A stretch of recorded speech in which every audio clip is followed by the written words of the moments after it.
you're going to have to answer to the Lord, and you got to go. It's like so often in his teachings, he'd go, but don't take my word for it. Go and discover it yourself. And I think just hearing it enough times provoked me to go to that place. And I just like discovered the Lord in that place of consuming the word. Welcome to the Everyday Faith Podcast, where we believe you can live out your faith every day by starting with belief, embracing your mission, committing to obedience, and pursuing community. Long pause, Jess. What? I'm Dan. I just wanted a long pause. And I'm Jess. We're already laughing a little too much. In this week's episode, Noah Egeberg joins us. He and his wife, Hannah, have a sweet baby boy who's nearly half a year old. So sweet. Together, they're business owners and serve as deacons at Everyday in Minneapolis. A few of the things they love most: spending time in the prayer room, soaking in the Lord's presence, and spending time in intercession. Incredible. Noah, I can't wait for the conversation. Thanks for being with us. So glad to be here. So glad to be here. We've already been having a little too much fun before we even hit record. Yeah. There's no such thing, first off. Well, tell us, Noah, what does it mean to be a deacon? Yeah, I've heard this word my whole life, and I've always been like, I don't know what it is. You know, I would say that this could definitely vary. Like there's very likely someone out there that's a deacon at their church, and it could look different. Sure. So this is not to say it's the only definition of what a deacon could be, but at Everyday, to be a deacon, so Pastor Josh and Katie like to have what they call critical mass, which means they like 10% of our entire body to be deacons. And so right now there's around 110, 120 deacons. And to be a deacon, it means you are fully committed to the mission of the house. You're serving the house, you're serving the people, and you're kind of like, it's kind of like informal leadership, if you want to put it that way. It's like deacon, it's like we're not on staff, but I'm taking ownership of the values of the house, and I'm pursuing people at services and different things, and just carrying the culture. That's amazing. That's a really cool I'm a little concept. offended. We've never been asked to do that. Jeez. I mean, we don't go to Everyday. We didn't, and we don't even live by it anymore. But that's awesome. Like, what a cool way to take ownership. Yeah. And serve in that, and then to even have a place to do that. I think that's awesome. Well, good. Learn something new every day. Yeah. Well, we'd love to hear how you came to know the Lord. Yeah. I grew up in an amazing family. So my mom was a youth pastor for 18 years. Her first year was the year I was born. And the last year was the year I was a senior. 18 years is a miracle by itself. In youth ministry. Yes, it is. Indeed. So yeah, her first year was the year I was born, and her last year was my senior year of high school. And so I've always said that I've been very thankful that I grew up with parents that didn't just teach Jesus, but they lived Jesus as well. And I definitely knew the Lord, but it wasn't until I was in my college years. I went to trade school, and I was actually still living with my parents, but it was just in that season that I really fell in love with the Word of God specifically. And I came into a season of consuming the Word for like anywhere from like 2 to 5 hours a day. It was like, could not get enough of it, and just fell so deeply in love with the Word. And that was the thing that I always had the most challenge with, was like reading the Bible growing up. And so I just like fell in love with it. And from that point on, it's just been like full surrender. I kind of say like I knew him and I was saved, but it was in that season I came to a place of surrender and really started following. What brought you into that season? Yeah, I would say like Francis Chan's teachings. So sure. I was going to trade school for welding, and it's pretty much like having a job. It's like you're in the shop for 7 hours a day welding, because the only way you're going to get good enough to get a job is if you do it a lot. And then I also had an internship with a company that I was working with. And so I just had my earbuds in, and I would listen to like 5-6 hours of Francis Chan sermons a day. It was like, not that I recommend that someone should listen to 5 or 6 hours of sermons a day, but it was just doing something to my soul. And so much of the core message that Francis carries is you're going to have to answer to the Lord, and you got to go. It's like so often in his teachings, he'd go, but don't take my word for it. Go and discover it yourself.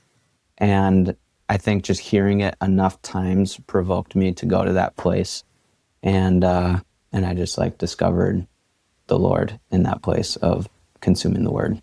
That's good. I love that approach, or that message in saying, but don't take my word for it, right? Because that really is way better to go to the source than someone who's telling you about. Yeah. Right. Yeah. That's awesome. Yeah. Now, your welding skills, was that a passion, or is that just something that's like, oh yeah, I mean, it's cool and I guess I'll learn it? Yeah, I took a welding course in high school and kind of just really loved it. So I grew up in like a farm town, and my senior year, I was in agriculture classes. Like 5 of my 7 classes, I was in the shop, just like doing different things, working with my hands. And so when I learned how to weld, I just really loved it. And it was like pretty much set in stone. Yeah. I'm like, all right, I'm going to school for this because I love it. And I have an artistic side, and it kind of, those two things are kind of married in welding. So. Sure. Well, I love the picture of this because we've talked so much about, when people are in seasons of transition or trying to figure out what does the Lord have for me in this next season, or what's he calling me into? And, one of the places you can start is the things that you have passion for, interest in, because God put that in you, right? He put that interest and that passion in you. And, but there's also a strong tie for you between this passion and interest to and obedience, right? Will you share with us about how you you were obedient in how you felt the Lord calling you to use your welding skills? Yeah, so as I was growing in my ability to weld and getting better at it, and it was in that season as I was getting better at it that I was falling in love with the word. So those were happening at the same time. And so it didn't take long for, it's like once he had me, it's like, okay, now we're going to go somewhere with it. And so I remember just really clearly the Lord saying, I want you to use your ability to weld in Africa. And that opportunity doesn't present itself very often. But I felt it so strong on me that I remember calling my parents. And at that time, I'd recently moved out. I was living with my brother. And so I remember calling my parents, and I drove to their house, and we all like prayed about it. And it was like, Lord, if this is you, present the opportunity. And like exactly a month later, a connection through a connection, I hear about this guy who has a welding project that he needs help on. So my brother got me connected, and I'm thinking I'm going to a guy's house and I'm going to help him weld a little fire pit that he's making in his garage. Like, just like some little. And I walk in to this huge shop, and this guy has cut the, a 40-foot shipping container. Yeah. He had cut one of those in half. So it was 20 feet, and then tipped it up on its end. And I'm like, what is going on here? And he's like, the Lord came to me in a dream and gave me the blueprint of how to convert a 40-foot shipping container into a water tower that has showers, restrooms, and a sink to wash clothes and vegetables. And I'm making the prototype right now, but I'm going to go to Uganda and I'm going to make one there. Amazing. I'd never met this guy in my life. And my response was, okay, I'm going to go with you. And so like that was how my friendship with him was founded. And so it was wild. Only God. Okay, that's so fun. I mean, do you have kind of like a, years later, here's how that went, how that's going? So that was That was end of 2018. And then over the course of 2019, we finished making the prototype. We founded a nonprofit ministry called Just Cause, and we started raising money. And we flew out to Uganda on February 4th of 2020. I know. And Oh, that's interesting timing. yeah, it is. And so we were planning on being there for, more like 3 or 4 months, but it was about 2. And I ended up making it out of the border 30 hours before they shut it down in Uganda. Oh my goodness. But we made it. We built it. While we built it, we trained in a team of 6 Ugandan men that were a part of the church community that we were building this for. And so it was running water for a community of about 600 people for the first time in their life. Wow. That's amazing. Yeah. How That's cool. so awesome. Yeah. I love that story. I mean, again, the obedience that, if you'd be like, nah, Lord, that's just kind of uncomfortable. I think I'd rather, find a more stable, promising, long-term job here. Yep. Thanks, though. Well, and the reality is like God says some weird stuff, right? It's like you're going to weld in Africa. And you're like, when does that ever come up in conversation? Yep. And then for it to, is just amazing. Yeah. Very cool. First flight too. Had never been on a plane. Wow. Oh, wow. It was like That was a long one then. so many firsts, How long have Are you bringing like all the tools and everything to do that? That's actually a very smart question. So in 2019, me and Brian quit our jobs, and we actually took another 40-foot shipping container, and we essentially created an entire welding shop that runs off of generators, and we shipped it to Uganda so that everything would be there when we got there. So we bought generators from the military. We built an air compressor so that there was lights and air in the shipping container itself. And so we shipped it to Uganda. We got it shipped to the church community that we were at. And then it's we opened the doors, and all of our welders and the welding tables and everything that we made was right there. Oh my goodness. So then did you use that shipping container? Is that what you used to make it? No, so shipping containers are really, by and large, easy to find really wherever you are in the world. So that we just sourced in Uganda. So we just bought one there and then used that. Okay. Well, that's awesome. I feel like we could go a couple different directions. So, and we can, luckily, we will have a part 2 with you. Yeah. But do we want to go business direction, or do we want to go more community, lighthouse, that direction? Let's save that for part 2. Okay. I'd love to learn about your business and your calling into business. Yeah. So about 3 months into that season where I fell in love with the word, probably the most radical encounter I've ever had with the Lord was him calling me into ministry. And so I thought that meant that I was almost immediately going to go into full-time ministry. Mm-hmm. Sure. Obviously that didn't happen. And it was just my inexperience in going, oh, so this is going to happen right away because God just said it, kind of thing. Right. And so it's kind of been this journey of when I came back from Africa, I actually did an internship with a ministry called Pulse Evangelism in Minneapolis. And that was totally God. That's actually how I found Every Day, which was Grove at the time. The same friend that introduced me to that church introduced me to my wife. And so that was a very friend. pivotal season. He is a good friend, kind of Man. everything. Yeah. And I thought ministry was going to come after that. And he was just showing me that it wasn't. And so I could go back to welding, but the tree industry was something that had caught my interest. And so I literally called the closest tree service, and I was like, hey, I worked blue collar my whole life. I show up on time. I don't do drugs, and I don't drink. And they're like, you can start tomorrow. You're And so, hired. Yeah. So I literally started the next day, and I ended up just falling in love with it. And it just turned into more of a long-term thing than I thought it was. And so a couple years later, I started my own business and I started contracting for other companies. And then in 2024 is when it really started to take off and become its own thing. And so I was doing more and more jobs for my own clients. And so I started buying my own equipment, started hiring people, that kind of thing.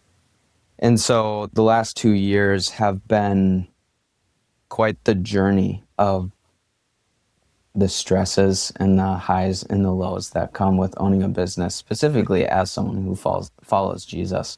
Sure. And so my tension, because my greatest desire is to be in full-time ministry, that's like the deepest desire of my heart, is to just like all day, every day, give all of my attention and all of my mind to him. And so I've had tension about still being in the field.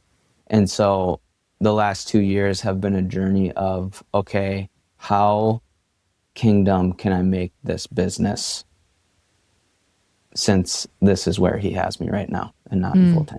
That's really cool. Do you see your business as full-time ministry, or do you think those are separate things? Like, At first I didn't, but there's been a renewing of the mind of how I view it and how I look at it, how I treat it. And so now I would say I view it as, it's like, this is the ministry that he has my hand on right now. And so that's what I'm dreaming into. Can you say a word about that? Because there might be some people out there who are like, yeah, no, I mean, work is work and ministry is ministry. Those are two separate things. No. Yeah. I mean, living fully surrendered to Jesus is not for people on staff at churches. It is for them, but it's not only for them. And he needs people in the marketplace, and he needs people who are owning businesses and actually have dominion and leadership over other people in our communities, and the authority to be generous and be helpful and help people in ways that only business owners can, because you can call the shot to give work away, or to do this or to do that, or the company culture of, you actually can pray for a client, you actually can do that kind of thing. And so it's been this journey of just because I'm in the field, just because I'm in the marketplace, it doesn't need to be any less spiritual than being in ministry. Yeah. That's amen. Great. Some would say you actually have more influence in the marketplace than at a church building, right? So that's awesome. Yeah, it's amazing what you can do. I mean, even if you don't own a business and you have coworkers and you're spending 40 hours a week with people, it's like, it's a great time. Church gets you for two. Yep. And it's awesome that you get to be a positive influence, right? Live out, encourage people, be excellent at your trade. Yeah. And I mean, that's honoring God too. I love that the Greek word, wow. The original, what am I thinking of? I have no idea. Do it. Is it Greek? You got this. Yeah. What are you thinking? The original word for work is the same as worship. Wow. So you're Hebrew, probably. Hebrew, thank you. It's a little late, huh? It's been a full day. So the original Hebrew word, I was like, this is definitely not Greek. I think I'm thinking of yogurt, by the way. Isn't that funny? Did you have yogurt for dinner? No, but I wish I did. No, I had a brisket taco, and it was awesome. Anyway. That was good. The original text in Hebrew, the same word used for worship is the same word used for work. Wow. So your work is your worship. And it's amazing. So and it's not just about it's about being a blessing.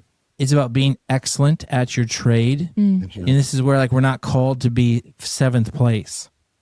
We are called to be first, and this just isn't in sports, right? This is like you are honing your skills. You are honoring God so that you can continue to help others outside of work as well. It is a beautiful thing. I worked at a church, and it was amazing. And then I got, and you learn a lot of great leadership working at church. Sure. Because people, you don't pay them. And then you get into business. That was your experience. Oh, man. Then you get into business, and you're like, wait a second, they actually did what they said they were going to do. Yeah. And it's just, no, it's beautiful. You can do ministry on both sides.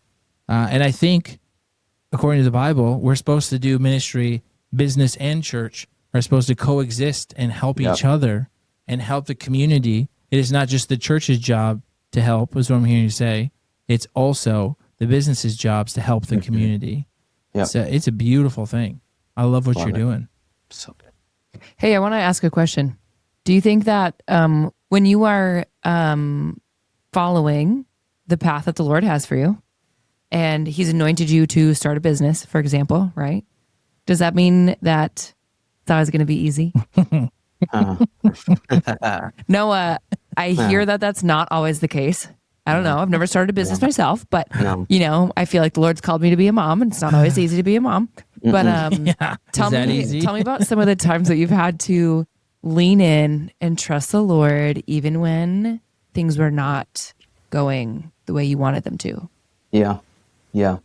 I mean, the top one that comes to my mind is last year, as we were starting to buy equipment, I bought a new to me truck, and I was like, this is the one, felt peace on it, and had it shipped from Massachusetts to Minnesota. And it gets here, and I'm driving it, and everything's great. I am on my way to my first job with this truck. No. And the clutch blew on me.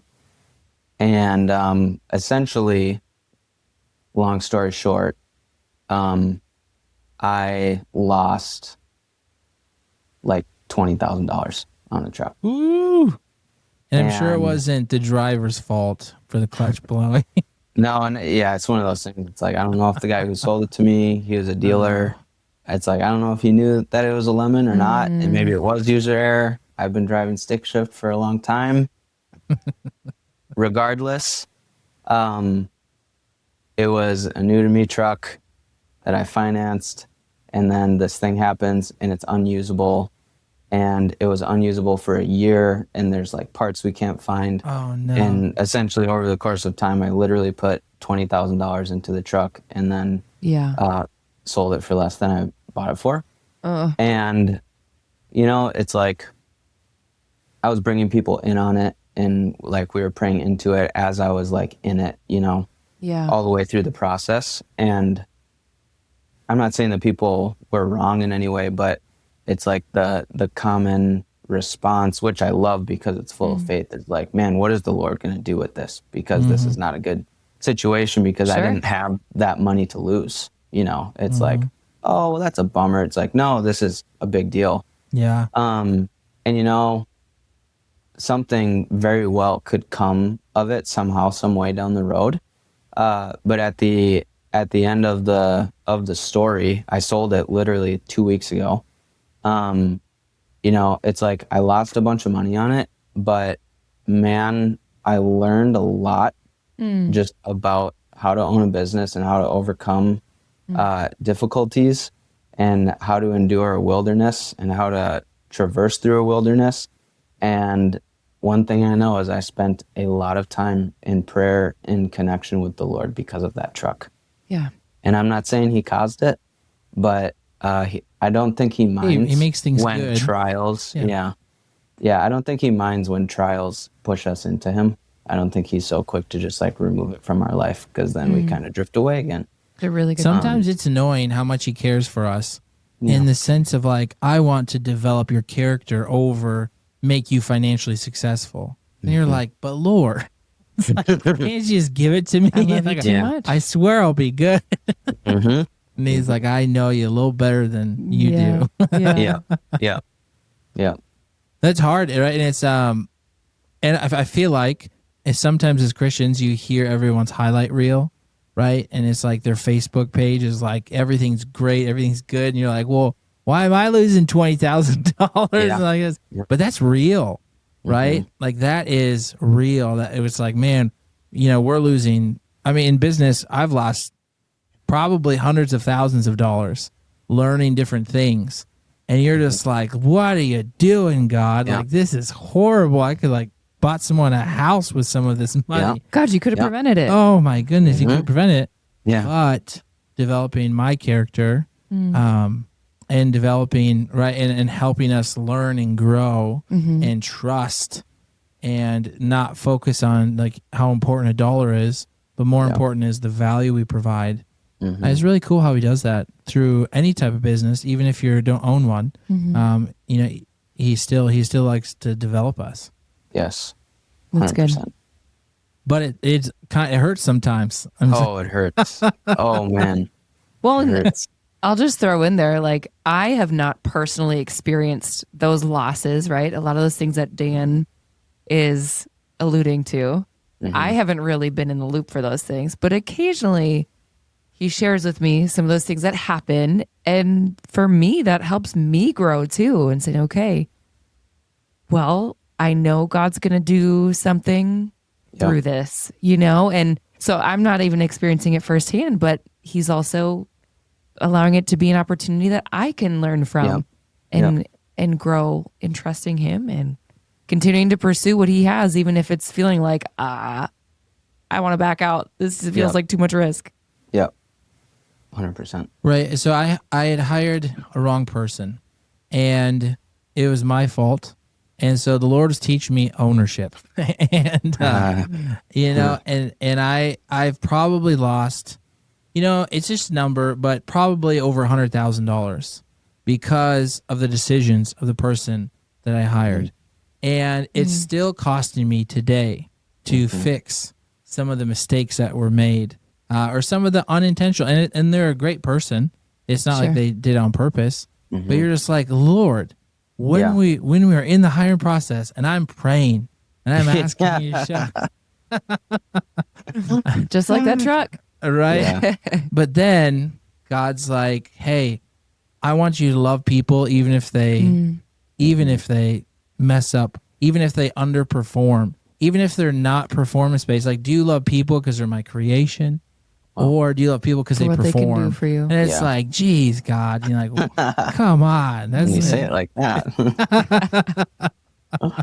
Man. Well, Noah, do you have any last thoughts kind of before we move on from this subject? Yeah.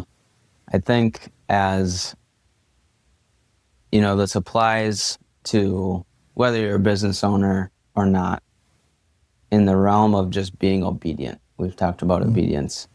One of probably the most important thing that the Holy Spirit has taught me as it relates to obedience is the first fruit of obedience is not the result of your obedience. Meaning, the Lord told me to go pray for that person for healing, or told me to go share the gospel with that person, and they didn't give their life to Jesus. I must not have heard him.